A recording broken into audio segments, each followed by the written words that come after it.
વિક્રમ સંવત 2082 જેઠવદ પાંચમ તારીખ 5/7/2026 રવિવાર. શ્રી સ્વામિનારાયણ મંદિર કુંડલધામ દ્વારા ચાલતી રવિ સભામાં ચાલો આપણે સારું જ જોઈએ. ભાગ 25 અનોખો ઉપવાસ.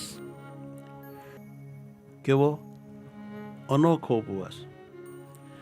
વાલા ભક્તો, જેમ શરીરને સ્વસ્થ રાખવા ઉપવાસ જરૂરી છે, તેમ મગજને, મનને, મસ્તિષ્કને સ્વસ્થ રાખવા એક ઉપવાસ જરૂરી છે. જે ઉપવાસનું નામ છે ડિજિટલ ઉપવાસ.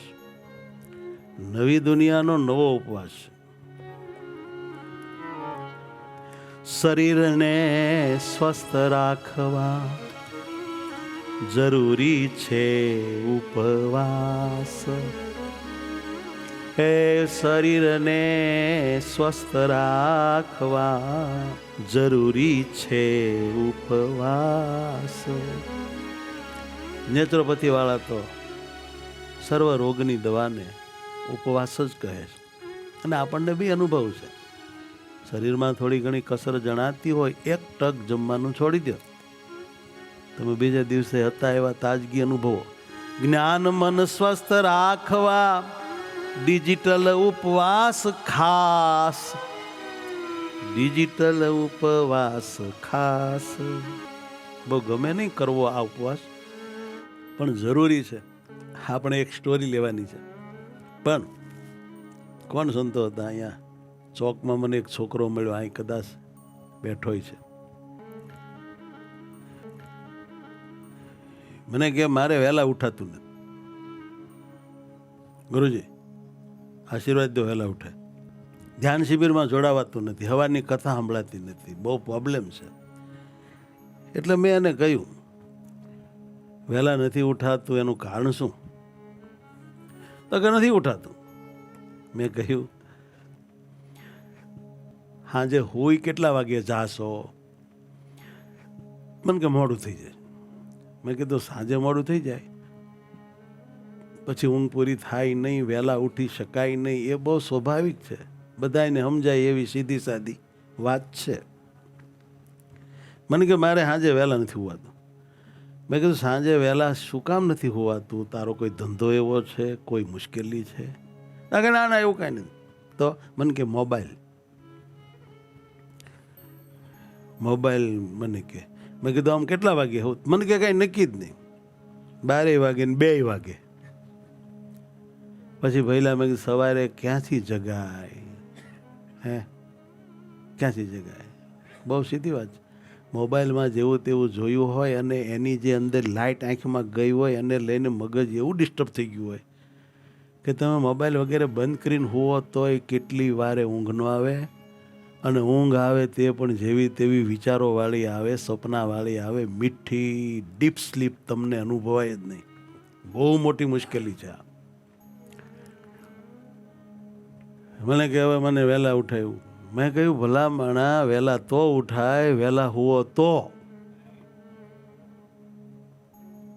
મેં કહ્યું આજથી નિયમ, સાંજે તારે 10 વાગ્યા પછી મોબાઈલને અડવું નહીં. મેં તો આટલું તોય થોડુંક રાહતવાળું રાખ્યું. પાકું? મને કે સારું. અડવાનું નહીં. મેં કીધું કોઈ ગેજેટ્સને મૂકી દે બધું. સનો મનો પથારીમાં બેહીને માળા ફેરે, હમણાં સવાણ કરે આંખો વીસીને. જો ભગવાન મીઠી નીંદર આપી દે ને વહેલું ઉઠી જવા હે અને આરામથી સવારની ધ્યાન શિબિર, કથા, કીર્તનનો દિવ્ય લાભ તને પ્રાપ્ત થશે.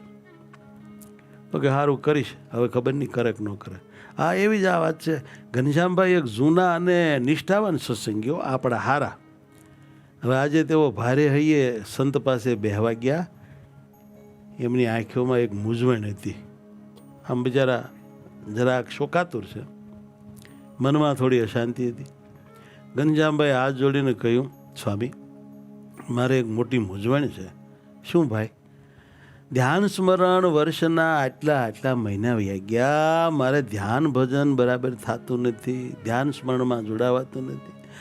ધ્યાન શિબિરમાં જોડાવ તો શું, પણ મન ક્યાંક ભટક્યા કરે છે.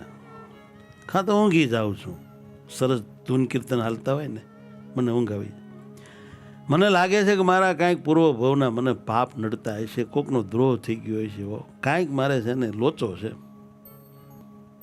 સ્વામી મને એવું કાંઈક નિયમ આપો ને જેથી મારું મન શુદ્ધ થાય ને ભક્તિમાં મારો જીવ ફરોવાઈ જાય. સંતે થોડુંક હસીને કહ્યું, તો મારે તમને ઉપવાસનો નિયમ આપવો પડશે. હે, ઉપવાસ? હા, પણ એ ઉપવાસ અન્નનો નહીં, પણ આજની જરૂરિયાત મુજબનો, એટલે મોબાઈલનો ઉપવાસ. મોબાઈલનો ઉપવાસ? હા ઘનશ્યામભાઈ, મોબાઈલનો જ. હા, એટલે કેવી રીતે?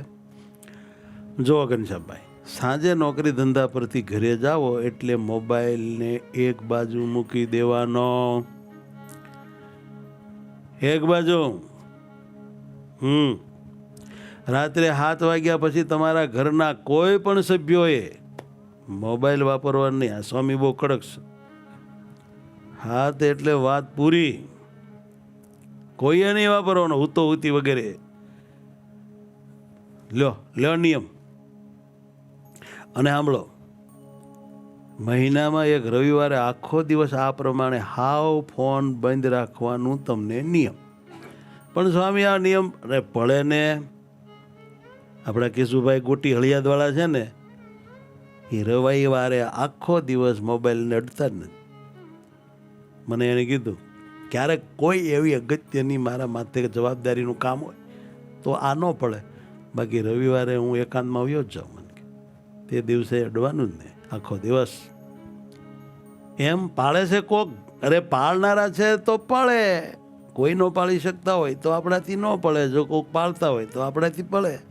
અને જેને માથે કેટલી જવાબદારી હોય, કેટલો મોટો બિઝનેસ દેશ વિદેશમાં હોય, કેટલા બધા મોટા માણસો સાથે જેને પરિચય હોય, એ માણસે પણ જો રવિવારનો મોબાઈલનો ઉપવાસ રાખી શકતા હોય તો આપણેથી ક્યાં એવા બહુ મોટા આમ બધા સાથે સંબંધવાળા અને ઓળખાણવાળા છીએ.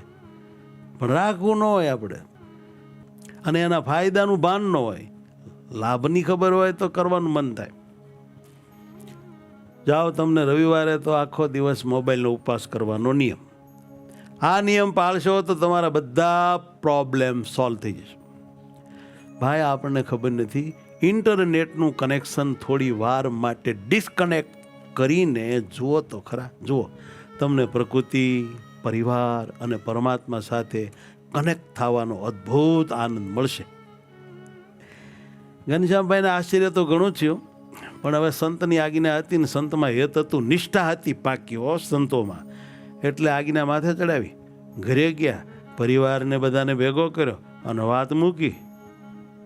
એટલે બધા આમાં માંડ્યા ડોકું કરવા. 7 વાગ્યાથી મૂકી દેવાનું કે જી સ્વામીએ કીધું. સ્વામીએ પણ આવું જ કીધું. તમે સાંભળ્યું સરખું? બરાબર સાંભળીને બધાયનું કીધું. એના છોકરા ડાસુ બહુ બગાડ્યું. ડાસુ જો, ભીમલાન ડાસુ જો. હા, બાળકોએ તો વિરોધ કર્યો.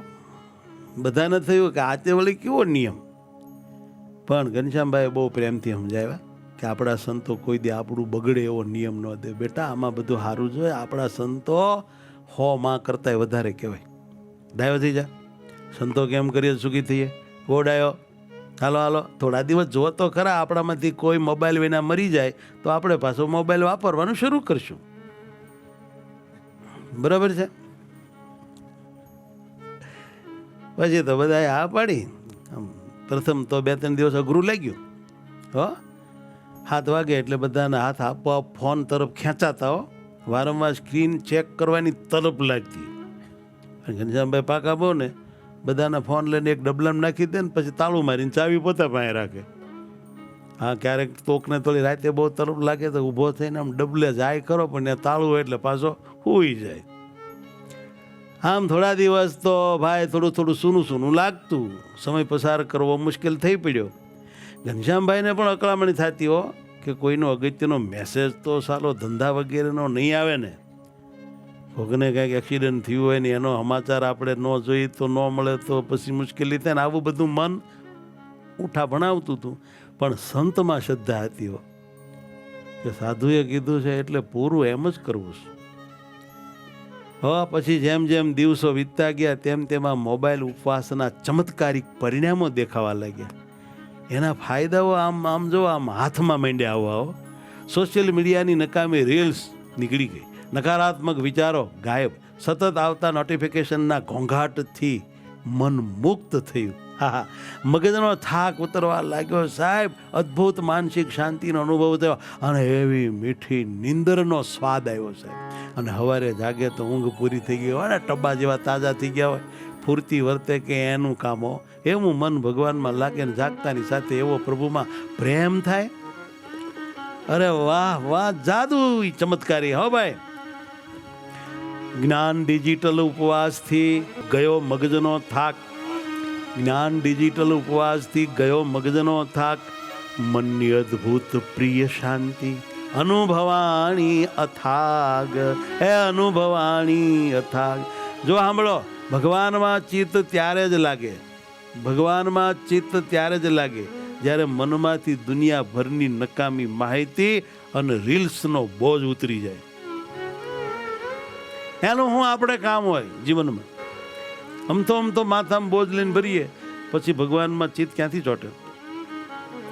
હરિમાં મન ત્યારે લાગે જ્યારે મનથી જ્ઞાન, એ હરિમાં મન ત્યારે લાગે જ્યારે મનથી જ્ઞાન.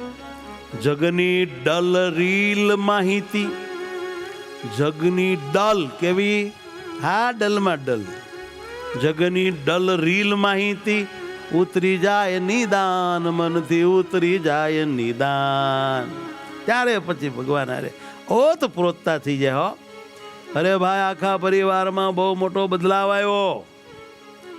હાજે આખું ઘર એક સાથે બેસતું, વર્ષો પછી બધા સામ સામે જોઈને હસી મજાક કરીને વાતો કરવા લાગ્યા. નહીતર તો હવનો મોબાઈલ લઈને હવ કોણે ખાસરે ગમે એના ઊંધા પડ્યા હોય, હવળા પડ્યા હોય, આડા પડ્યા હોય, કાંઈ મેળ નહીં. એવું સમજ્યા? મેં કીધું આ તો બહુ સારા છે. મને કે હું સારા? હાજે ઊંધા પડ્યા મને કે 3 કલાક ટીવી જોવે. મેં કીધું ઊંધા પડ્યા કેમ કરતા? કે એની ટેવી હોય છે ઊંધા જોઈને જોવામાં. બાળકોએ માતા પિતા સાથે દિલ ખોલીને વાતો કરવાનું શરૂ કર્યો અને ટાબરિયાએ બધા બેહીને દાદાની વાતો, હાંજ પડે ને રાજી, હું તો હાંજ પડે ને રાજી. સમજ્યા? સરસ મજાની વાતો કહેતા મારા દાદાજી. હવે દાદો જ મોબાઈલમાં પડ્યો હોય પછી વાતો કોણ કરે? અજબ ગજબની વાતો. અને આ બુઢાઓને કાંઈ આમાં રસ ન હોય એવું ન માનતા, એનો જ પસ્તાવો છે કે સાલું આપણે બહુ આગતરા પડ્યા. આજની દુનિયામાં આપણે હમણાં આવ્યા હોત ને તો મોજ બધી કરત, પણ સાલો મોજનો સુવર્ણકાળ હરકી ગયો હાથમાં. અમે અમેરિકા ગયા હતા, સમજ્યા? ત્યાં એક ભાઈને ઘરે ગયા હતા, નામ બામ નથી દેતો. પછી થોડા દિવસ રોકાવાનું થયું હતું એટલાન્ટા. પછી ત્યાં દાદા હતા, એના છોકરા અને બધો પરિવાર. પછી મને એના છોકરા એક બાજુ બોલાવીને કે તમે સંતો આવ્યા છો ઇન્ડિયાથી, એક તમારે અમારું કામ કરવાનું છે. મેં શું કરવાનું? તો કે અમારા બાબાને થોડુંક તમે ટીવી બીવી ઓછું જોવે એવું કરી દો ને. મેં તો શું કહો છો? મને કે બહુ તકલીફ છે. મને કે આખો દી ટીવી જોયા કરે. હવે એને કાંઈ કામ ન મળે અહીં અમેરિકામાં, સમજ્યા? અને પછી આમ હાલવા નીકળે ને ગમે તે ધોળી ગોરી બાય હોય તો હાલો હાય કરે, પાછા વાતું કરવા માંડે. મને કે અમને બીક લાગે છે કાંઈક બાબાને ભૂલ થાય કે ઓલા ભૂલ સમજશે તો લોચો થાય. મને કે આનું કાંઈક કરો. મેં કીધું સારું હાલો. પછી બાબાને મેં બેહાડ્યા. મેં કેમ બાપા? આ હાકલા. મને કે હાકલા તમારે સેમી કેમ છે? મેં કીધું અહીં બહુ બરાબર, બધું બરાબર છે. મેં કીધું કાંઈક નીમ બીમ લેવું? નીમ તો બધા પાળું જ છું ને, નીમ તો ઘણાય છે, બીજું કાંઈક કહો. મેં કીધું બીજું નથી કેવું, નીમ જ દેવું. એમ? તારે હવે ના તો પડાય નહીં, કયો લ્યો. મને કે મેં કીધું તમારે છે ને રોજ 100 માળા ફેરવવી. મને કે 100? એટલી બધી? મેં કહ્યું તમારે કાંઈ નોકરી ધંધો છે, ડબલ જોબ કરો છો, કાંઈ કામકાજ છે? ના ના, આપણે તો હું નવરા. તો મેં કીધું એટલી બધી કેમ? 100માં શું વળી વાંધો આવ્યો? કાંઈ વાંધો નહીં, બહુ કડક લાગો છો પહેલેથી છીએ. સારું 100 ફેરવશું બસ. મને કે રાજી? મેં કીધું સારું. પણ મને કે જો હું આમ હાલવા નીકળું ત્યાં મારે માળા ફેરવાય કે નહીં? મેં કીધું ફેરવાય ને. વોકિંગ કરતાં કરતાં તમે તમારે જપ માળા કરજો ને. પણ પછી મને કે મારે જો ઓલી બહેનો દોડવા આવતી હોય હાલતી હોય એ બધી હામી મળે તો પછી મને હેલો હે કે તો પછી મારે શું કરવું? મેં હેઠું જોઈને હાલ્યું જવું. તો મને કે પછી એને ખોટું ન લાગે. મેં દી ક્યાં તમારી માસીની દીકરી છે કે સાચું લાગે ખોટું લાગે? ત્યાં ક્યાં આપણે એને કાંઈ સંબંધ છે? ખોટું લાગે ખારું લાગે શું લેવા દેવા છે? આપણે આપણા કામમાં સમને સોની કરતા હાલ્યા જઈએ. એ સમજી જાય કે આ એની મસ્તીમાં હોય છે, આપણે એને ડિસ્ટર્બ ન કરવા. ફરી વાર તમને હેલો હાય કાંઈ નહીં કરે, પણ તમે હા મેં હાય હાય કરતા હોય એટલે મેં કીધું એ કરે જ ને. કારણ કે મારે એવી ટેવ છે. મેં દી રવા દીજો. કારણ કે સારું હાલો આજથી એ ભાઈ બસ. હા પછી એમ રાગે પડ્યું. પછી મેં બાબાને થોડુંક પૂછી લીધું. મેં કીધું બાબા તમે આ ટીવીમાં આખો દી શું જોયા કરો? મને કે લે બધી ભારતની ચેનલો અહીંયા આવે મને કે બધા ફિલ્મ બિલમ ને સમાચાર ને બધા મને કે હો. મેં કીધું શું વાત કરો? તો કે હા સોની ટીવી ને ઓલ્યું મને કેટલાય નામ દઈ દીધા એને. મેં કીધું હવે આપણે બધું બંધ કરો ને સ્વામિનારાયણ કરો. ઉંમર ઘણી થઈ ગઈ છે, ટોલી જાઓ ને કાંઈક આમાં આમાં જોવામાં વાસના રહે તો પાછા ભૂત થાઓ. મને કે ભૂત નથી થવો. તો મેં કીધું અદ્ભુત થાવ, આ નિયમ પાળો. પછી નિયમ લઈ લીધું બાબાએ. બાબો સુખી થયો ને એનું ઘર આખું સુખી થયું. મુશ્કેલી છે.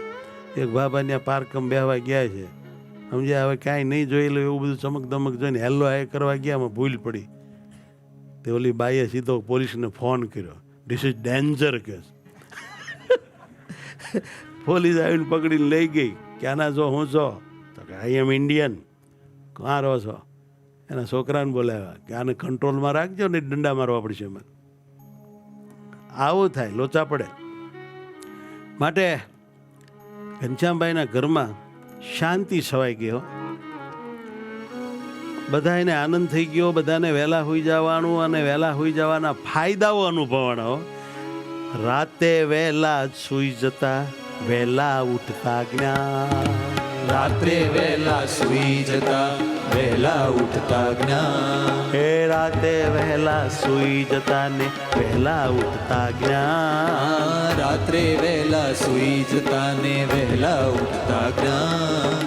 કથા વાર્તા ભજન સ્મરણ. કથા વાર્તા ભજન સ્મરણ. એ કથા વાર્તા ભજન સ્મરણ. કથા વાર્તા ભજન સ્મરણ. થાય શિબિર ને ધ્યાન. થાય શિબિર ને ધ્યાન. ઓ થાય શિબિર ને ધ્યાન. થાય પણ ક્યારે? રાતે વહેલા સુઈ જતા વહેલા ઉઠતા જ્ઞાન. રાતે વહેલા સુઈ જવાથી ને વહેલા ઉઠવાથી બહુ લાભ થાય. લાભ લૂંટો ભાઈ, લાભ લૂંટો. હું કામ દુઃખી થાવ છો? હવે ઘનશ્યામભાઈ ધ્યાન શિબિરમાં જોડાતા ત્યારે મન એકદમ શાંત હોવાથી ભગવાનના સ્વરૂપમાં ચિત્ત સરળતાથી આમ સ્થિર થવા લાગ્યો. ભજનમાં અપૂર્વ આનંદ આવવા માંડ્યો. પ્રભુ સાથે કનેક્ટ થવા મોબાઈલથી જ્ઞાન. પ્રભુ સાથે કનેક્ટ થવા મોબાઈલથી જ્ઞાન. ડિસ્કનેક્ટ થવું અતિશય જરૂરી છે નિદાન. ભાઈ આ જરૂરી છે. 1 મહિના પછી ઘનશ્યામભાઈ ફરીને સંતને મળવા આવ્યા. આ વખતે તેમનો ચહેરો ખીલેલો હતો. આમ જો ખુશ છે. પહેલી ફેર આવ્યા ત્યારે કેવું હતું બતાવો તો. પહેલો ફોટો આમ જો. હવે બતાવો તો. હાય આખું ઘર આમ મુશ્કેલીમાંથી નીકળી ગયા ને. તારે સત્સંગ તો બહુ મોટું કામ કરી દે આપણું. વાલા ભક્તો ચહેરો ખીલેલો. તેણે કહ્યું સ્વામી સ્વામી તમે મને જે મોબાઈલ ઉપવાસ આપ્યો તેણે તો આહા એ મારું જીવન સુધારી નાખ્યું આખું. અને એટલું નહીં તો અમારા ઘરમાં આખો આનંદ પથરાઈ ગયો. જેટલી શાંતિ આ ડિજિટલ ઉપવાસે આપી છે એટલી શાંતિ કદાચ અન્નના ઉપવાસથી ન મળે તો સ્વામી. મારું ભજન તો સુધર્યું પણ એની સાથે સાથે મારું ઘર પણ સાચું ઘર બન્યું. બોલો, સાચું ઘર બન્યું. મોબાઈલનો ઉપવાસ એ મનની શાંતિ, પરિવારની આત્મીયતા અને પ્રભુ પ્રેમ માટેની એક સુંદર સાધના છે. ફરીવાર બોલું, મોબાઈલનો ઉપવાસ એ મનની શાંતિ, પરિવારની આત્મીયતા અને પ્રભુ પ્રેમ માટેની એક સુંદર સાધના છે. એટલે જેટલી જરૂર હોય એટલો એને વાપરીને પછી મૂકી દેવો. રીલ બિલના ચક્કરમાં બીજા ત્રીજા બિનજરૂરી અંદર આવતા વિડીયાઓની માથાકૂટમાં પડવું નહીં. મોબાઈલનો ઉપવાસ શ્રેષ્ઠ સાધના જ્ઞાન. મોબાઈલનો ઉપવાસ તે શ્રેષ્ઠ સાધના જ્ઞાન. શાંતિ સંપને પ્રભુ પ્રેમ. શાંતિ સંપ એટલે આત્મીય. શાંતિ સંપને પ્રભુ પ્રેમ, તેથી મળે જ મહાન. તેથી મળે જ મહાન. સૌને ભાવથી જય સ્વામિનારાયણ.